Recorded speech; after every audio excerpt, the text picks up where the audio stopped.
Assalamualaikum warahmatullahi wabarakatuh. Perkenalkan, nama saya Erica Sofia Safitri dengan NPM 2311031128. Di sini saya akan menjelaskan materi tentang akuntansi keuangan lanjutan, yaitu transfer antar perusahaan aset tidak lancar, dengan dosen pengampu Niken Kusumawardani, SE, MSc, AKCA.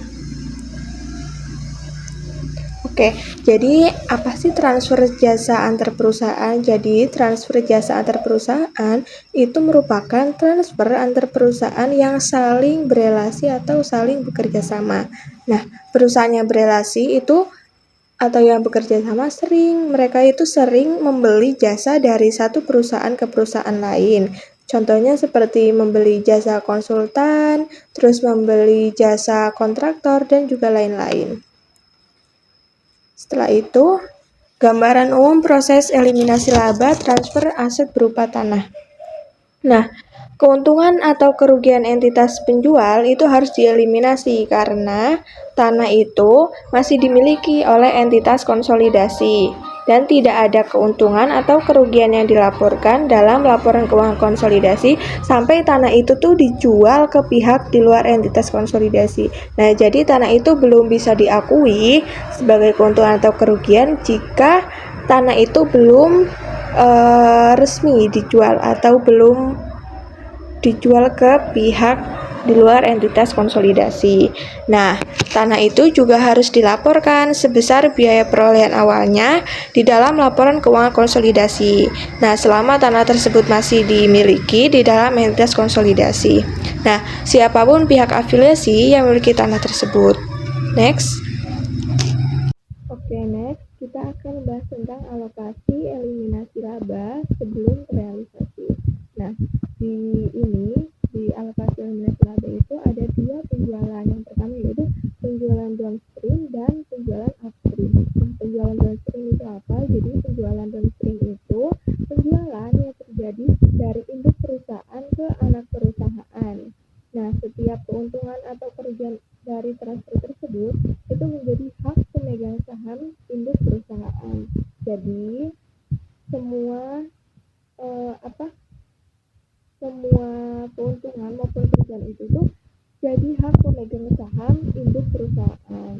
Nah, sedangkan kalau penjualan upstream itu kebalikannya dari penjualan downstream. Jadi kalau penjualan upstream itu penjualan dari anak perusahaan ke induk perusahaan, dan setiap keuntungan atau kerugian itu menjadi hak pemegang saham dari anak perusahaan. Jadi hanya kebalikannya. Nah, jika anak perusahaan itu dimiliki penuh, maka semua akan menjadi hak induk perusahaan. Kalau anak perusahaan anak itu dimiliki penuh oleh induk, maka haknya itu menjadi hak induk perusahaan. Nah, jika tidak dimiliki penuh perusahaan itu, maka harus dibagi rata antara induk perusahaan dan pemegang saham dan pengendali. Nah, keuntungan atau kerugian itu dianggap belum terrealisasi oleh entitas konsolidasi sampai dilakukan penjualan ke pihak eksternal. Jadi penjualannya, keuntungan maupun kerugiannya itu belum terrealisasi kalau belum dilakukan penjualan ke pihak luar atau pihak eksternal. Next. Pendapatan kepentingan dan pengendali. Nah, laba yang dialokasikan ke kepentingan dan pengendali itu adalah bagian proporsional kepentingan dan pengendali atas laba terrealisasi anak perusahaan dalam transaksi dengan pihak eksternal dari entitas konsolidasi.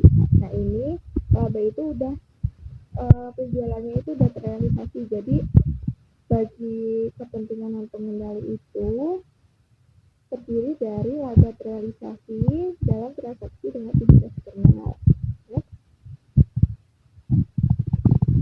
Setelah itu ada eliminasi laba belum terrealisasi setelah tahun pertama.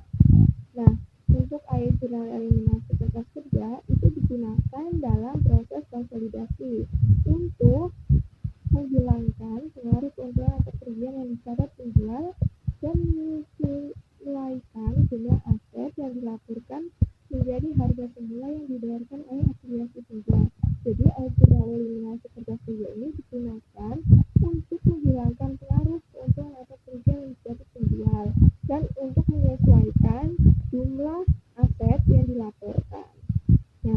pada periode setelahnya, selama aset tersebut masih dimiliki oleh afiliasi pembeli, nah, saldo aset itu dilaporkan dan diklaim pemegang saham dari afiliasi penjual harus disesuaikan untuk menghilangkan pengaruh dari keuntungan atau kerugian belum terrealisasi. Nah, laba di periode mendatang atau di periode selanjutnya itu tidak akan terpengaruh. Next. Setelah itu ada transfer antar perusahaan berupa aset disisipkan. Nah, laba antar perusahaan yang belum terrealisasi dari aset disisipkan atau diamortisasi itu dianggap bisa terrealisasi atau akan terrealisasi secara bertahap selama sisa umur ekonomis aset tersebut bersamaan dengan penggunaannya oleh afiliasi pembeli dalam menghasilkan pendapatan dari pihak non-afiliasi. Nah, jumlah penyusutan yang diakui dalam pembukaan perusahaan setiap periode atas aset yang dibeli dari afiliasi berdasarkan pada harga transfer antar perusahaan di konsolidasi, penyusutan itu harus didasarkan pada biaya perolehan aset untuk entitas konsolidasi, yaitu biaya perolehan aset dari pihak yang semula membeli aset tersebut dari pihak luar. Perubahan estimasi umur aset setelah transfer. Nah, jika terjadi perubahan, maka pelakuannya itu sama dengan jika perubahan tersebut masih terjadi pada saat aset tersebut masih terdapat pada pembukuan afiliasi yang non-transfer.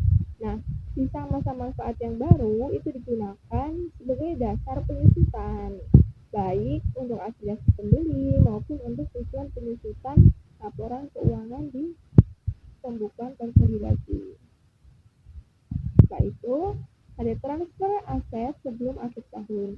Nah, jika transfer ini terjadi, maka ayat jurnal eliminasi kerja kerja pada akhir tahun itu harus memasukkan pengaruh beban penyusutan dan akumulasi penyusutan.